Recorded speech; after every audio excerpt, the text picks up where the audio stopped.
नमस्कार दोस्तों, Dakshita Aaradhya blog channel में आप सभी का एक बार फिर से बहुत बहुत स्वागत है। तो चलिए कर लेते हैं दीपावली के पूजा की तैयारी किस तरीके से करनी है। तो देखिए, पहले एक चौकी बिछा लीजिए, उस पर चावल आप रख भी सकते हैं और इस तरीके से आप शुभ जो है बना भी सकते हैं।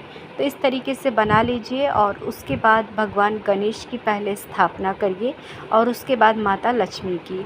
आजकल आप देखते हैं कि मूर्तियां जो हैं वो गणेश लक्ष्मी की एक साथ मिलती हैं, तो उस तरीके से भी आप लेकर के स्थापित कर सकते हैं।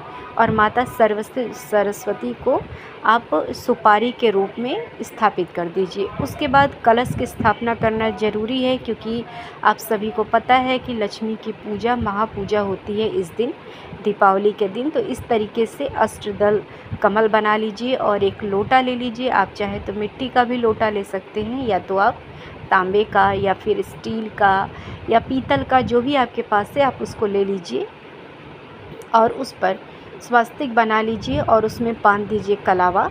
और उसके चारों तरफ भी आप 5-7 या इस तरीके से बना करके उस पर निशान बना करके रख दीजिए। उसमें डाल दीजिए थोड़ा सा गंगा जल, थोड़ा सा साफ़ पानी डाल दीजिए और उसके बाद उसमें आप चांदी का सिक्का या तो सादा सिक्का भी डाल सकते हैं। और उसके बाद थोड़ा सा उसमें डाल दीजिए फूल और उसमें थोड़ा सा आप डाल दीजिए अक्षत। तो इस तरीके से डाल करके रख दीजिए। आप कौड़ी अगर आपके पास हो तो आप वो भी डाल सकते हैं, क्योंकि माँ लक्ष्मी का जो है कि कौड़ी में उपयोग होता है पूजा में। तो अगर आपके पास है तो आप इस तरीके से डाल दीजिए। थोड़ा सा डाल दीजिए रोली और थोड़ा सा हल्दी। उसके बाद नारियल ले लीजिए, नारियल पर डाल दीजिए कलावा। और उसके बाद देखिए, पानी जिधर से होता है ना, उसका मुख जिसके कहते हैं, तो वो ऊपर की साइड होना चाहिए। आप चाहे तो पान का पत्ता ले सकते हैं, आम का पत्ता या सौंफ का पत्ता, इस तरीके से लेकर के रख दीजिए। और जिस चीज़ का पूजा करना है उस पर अक्षत और रोली से टीका करना बहुत ज़रूरी है।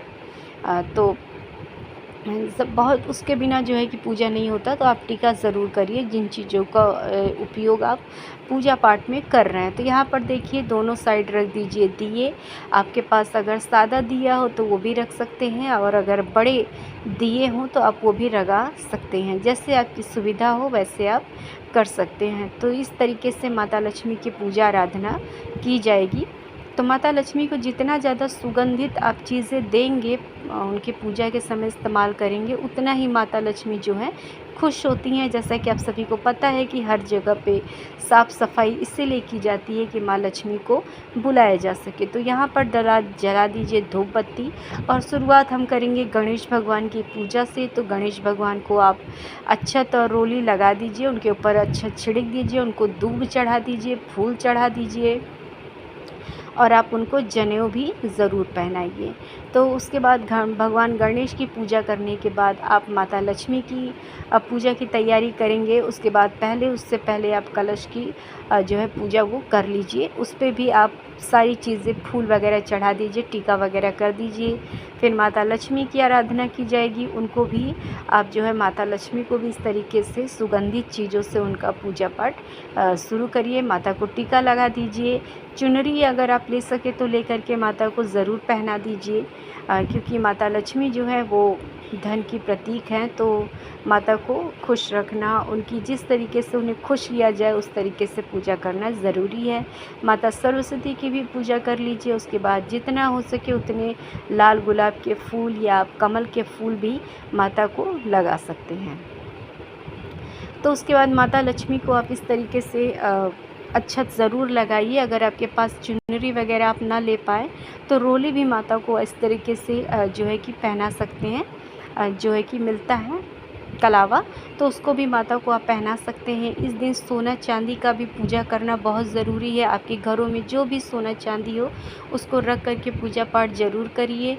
ज़रूरी नहीं कि ख़रीदा ही गया हो, तो कोई भी नई चीज़ अगर आप उस दिन ख़रीदते हैं, जैसे होता है ना बहुत घरों में धनतेरस वगैरह पर बर्तन या सोना वगैरह ख़रीदा जाता है, तो उसको रखना उस दिन बहुत ज़रूरी है। उसका भी रोली अच्छे से टीका ज़रूर करिए और उसके बाद उसको भी वहाँ पर स्थापित कर दीजिए माता के पास। और अन्न धन की पूजा होती है इस दिन। तो देखिए, आप अन्न जो भी आपके पास है, वैसे तो आपको रखनी चाहिए गेहूं की बानियाँ, उसके साथ आपको रखना चाहिए थोड़ा सा धनिया, और उसके साथ आपको रखना चाहिए अ, लावा होता है, जैसे होता है ना वो चावल का जो रहता है, तो वो उसको रख दीजिए, मिठाइयाँ रख दीजिए। झाड़ू की भी पूजा इस दिन की जाती है, तो धान जिसको कहते हैं, धान आप रख लीजिए। और कौड़ी अगर आपके पास है तो वो भी माता को चढ़ा दीजिए। मिठाइयाँ, खीर, हलवा जो भी आपके पास है आप माता को अर्पित कीजिए और उनसे प्रार्थना ज़रूर कीजिए। तो धान की पूजा ज़रूर कीजिएगा, क्योंकि वो जो होता है वो एक लक्ष्मी का प्रतीक है। साथ ही आपके घरों में जो भी पैसा वगैरह हो तो उसको भी रख दीजिए, उसका भी टीकाकरण कर दीजिए। फल फूल, मिठाइयाँ, जितनी भी चीज़ें हैं आप माता को चढ़ा सकते हैं, चढ़ाइए उस दिन अपने लिए और अपने परिवार के लिए माँ से प्रार्थना कीजिए।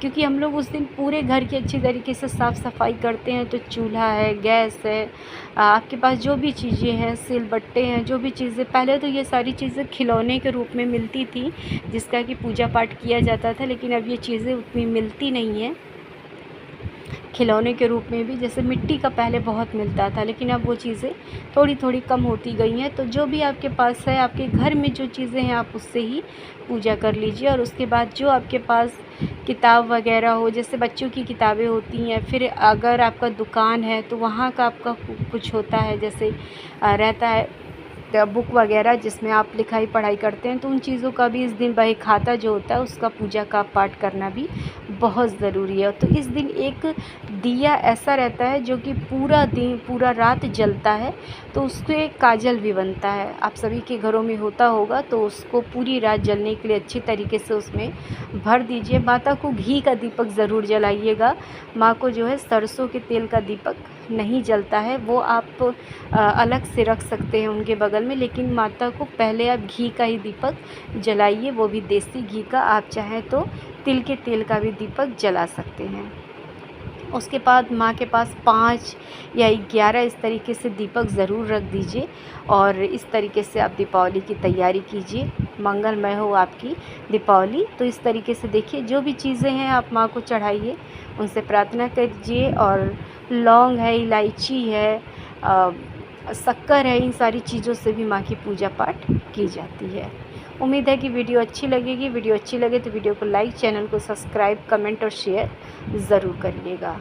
बहुत बहुत धन्यवाद।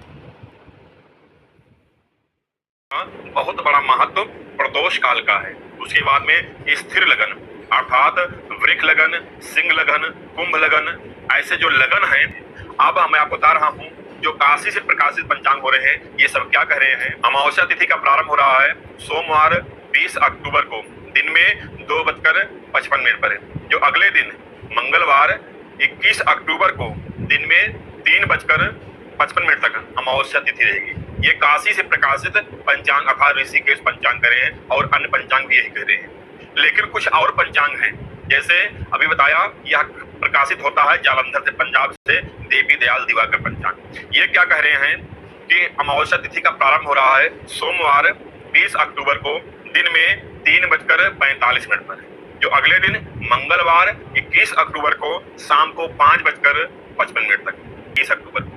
लेकिन शास्त्र क्या कहता है, पहले आपको शास्त्र का ध्यान देना चाहिए। हमारा निर्णय सिंह क्या कहता है, ये कहता है यदि दो दिन अमावस्या तिथि हो और दोनों दिन प्रदोष काल स्पर्श कर रही हो अमावस्या तिथि, तो जो दूसरे दिन की अमावस्या है उस दिन मनाना शुभदायक होगा, अर्थात दूसरे दिन की दीपावली पर मनाना ज्यादा बेहतर होगा। अर्थात अभी 21 तारीख की बात आ गई, ये कह रहे हैं इस हिसाब से 21 तारीख को मनाना शुभदायक होगा। दोनों दिन अमावस्या हो, लेकिन दोनों दिन पूर्ण प्रदोष काल जो तिथि स्पर्श कर रही हो, अगर पहले दिन की स्पर्श कर रही हो तो पहले दिन मनाना शुभदायक होगा, या दूसरे दिन की पूर्ण स्पर्श कर रही हो तब दूसरे दिन की। लेकिन यहाँ पर दोनों पंचांग के अनुसार दूसरे दिन की अर्थात 21 अक्टूबर को अमावस्या तिथि पूर्ण रूप से प्रदोष काल स्पर्श नहीं कर पा रही, अर्थात पूर्ण प्रदोष काल होगा शाम को 6:14 पर।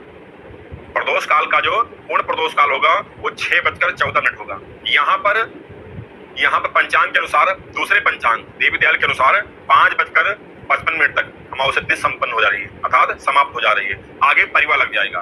तो जो प्रदोष काल पूर्ण होगा वह 6:14 तक, अर्थात ये तारीख जो है कैंसिल हो गई।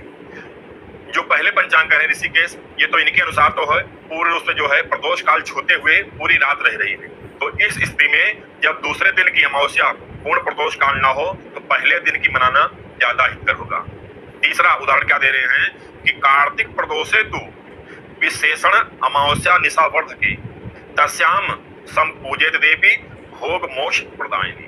अर्थात ये कह रहे हैं कि जिस दिन अमावस्या तिथि प्रदोष काल को छूती हुई निशीत काल तक अर्थात मध्य रात्रि तक अमावस्या तिथि हो, उस दिन माँ लक्ष्मी जी का पूजन करना भोग और मोक्ष और धन सब प्रदान करने वाली अमावस्या होती है। तारीख को कोई प्रमाण नहीं जा पा रहा है कि 21 तारीख को दीपावली मनाना शुभदायक होगा।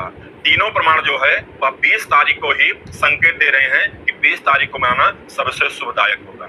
इसलिए जो पंचांगकर्ता 21 की बात किए हैं वह सरासर निराधार है, उनका कोई आधार नहीं है। वो कुल कल्पनाएं में ही अपनी बात रख दिए हैं, पंचांग को छाप दिए हैं। अक्टूबर को ही दीपावली मनाने का संकेत दे रहे हैं, निर्देश दे रहे हैं कि 20 अक्टूबर को दीपावली मनाना सबसे शुभदायक होगा, लक्ष्मी पूजन करना सबसे हितकर होगा।